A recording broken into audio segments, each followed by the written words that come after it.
Mr. City Manager. Well, thank you. I'm going to piggyback on the tree dump stuff. First, let me apologize. I forgot to print the last report that Mr. Jackson got us for the tree dump, but I'm going to read you a couple numbers. This is through September. So the month of July, there was a total of 70 loads that went to the tree dump. August was a total of 53. September, 261. So huge increase on the residential side of people taking stuff out their residential load. So those are like Paul said, there's no charge for the city of La Junta residents. So that just shows it's that time of year where people are trimming up trees and cleaning up their property, and we really appreciate that. So through September, yes, in the month of September, 261. We had small truck loads of 118, one large truck, and 4 commercial. So the numbers are going back up. Everybody on the last report I gave, you could see it kind of going down. There's not much tree trimming and stuff going on in the summertime, but I see this one and probably this next month of October really being up high again too. So if you'd like me to, I will email that out to you. I totally spaced that one out today, so that was good there. The airport, Mr. Jackson and Mr. Montoya were out there. They did get it finalized and commissioned on the new nav aid system that they were getting replaced and everything like that. So it is commissioned through the FAA, so that we're in great shape there. Over in the Parks Department, over the weekend, we were notified and they started working on it today, but the skate park got nailed big time with graffiti. It's kind of, Brock is working with the police department of trying to get them some video to see if they can identify the people. But they nailed it pretty hard this time. Kind of especially down in an area where you can't see from the streets when they're down there doing it. Brock's guys took the new little machine over there today with the power washer and everything. They started working on it. The decision was made after they kind of worked on it and couldn't get some of it off. They're going to start painting it with concrete paint. They've done this in the past, and it's been a huge improvement of getting the graffiti off. We also think that'll also improve the time spent on this project. So instead of them grinding away on the concrete and doing things like that, get it painted, it'll absorb in there, and hopefully we can catch who did this. But that was one of the projects that was taken care of over the weekend. We also had a couple girls, 3 girls to be exact, on Friday afternoon last week, get locked in the bathrooms at the park. They went in to use the bathroom and the door handle malfunctioned inside. We thought it was an electrical issue with the lock. It was not that. The police had to call the fire guys to the rescue. So my guys went up, no capes, no hats.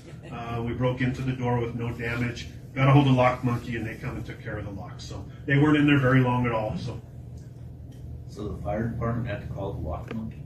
Oh no, that was already called. We got in, they called them to repair the door. I'll get you answers, don't worry about that. So, police department made sure the scene was safe. That's what, well, they said on the radio their heroes were there, so that's what matters.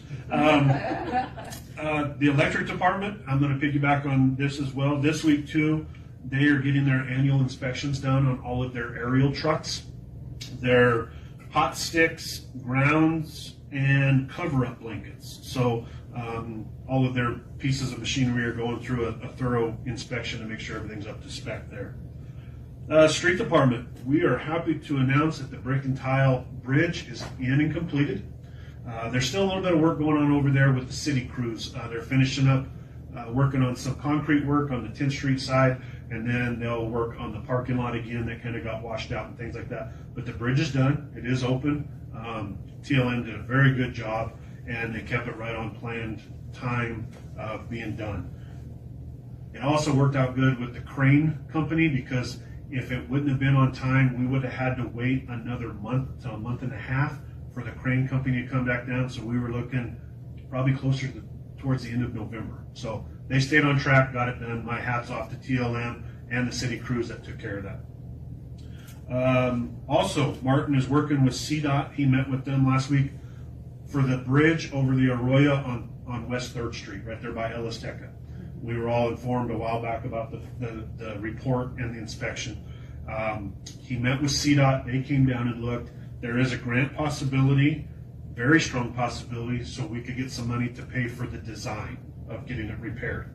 And we're looking at probably $220,000 to $230,000 that we don't have in the budget, but the CDOT was very, very positive that if we put in now, I think it has to be in by the 1st of November, that we could get that money secured so we can get it designed, and then we can go after another grant process to get it repaired and replaced. Overall budget, we're looking at probably $2.5 to $2.7 million to replace that bridge. But with that being an old highway through town, CDOT's able to help us and work with us. So keep our fingers crossed, we'll keep that process going. So that's good there. Again, you kind of nailed the October cleanup. You got 2 weeks, well, just a little under 2 weeks remaining over there off of Gardner. The only thing that I have coming up on my focus on things is tomorrow morning I'll be leaving for Keystone to go play fire chief for a little bit, for a week up there. I need to get some training and education. I will also be teaching a couple classes while I'm up there as well. So I'll be back Friday afternoon. So Brock Kinkhouse will be acting city manager, and Aaron Childers will be acting fire chief while I'm gone. But I am still available by phone. I'm not going off the grid, but I'll be available if anybody needs to get a hold of me. So, Mr. Mayor, that's all I have. I'm just happy to report that everybody's happy, going good. I'm very happy with the board, the council as well, for passing the first reading on the budget. I feel very comfortable with this budget where we're at, and good things are going to turn out. So, thanks. Any questions for Brett? Would you elaborate on the life-saving award some of your crew received? Oh, yeah.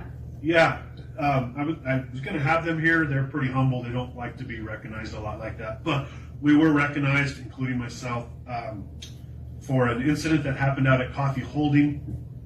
Gentleman went into cardiac arrest, and our crew responded. Now, I do want to give my hat off to the employees at Coffee Holding that started CPR before we got there. That assisted in this. We're very firm believers in. But our crew did get in there.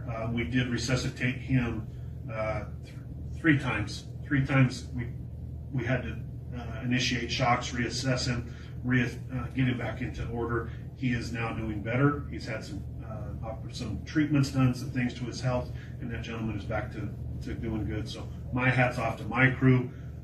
I was there. I think I was in the way probably more than anything else, but thank you to RETAC for nominating and recognizing the staff from Line of Fire for doing that. But again, it was really the first process of the bystanders starting CPR too. So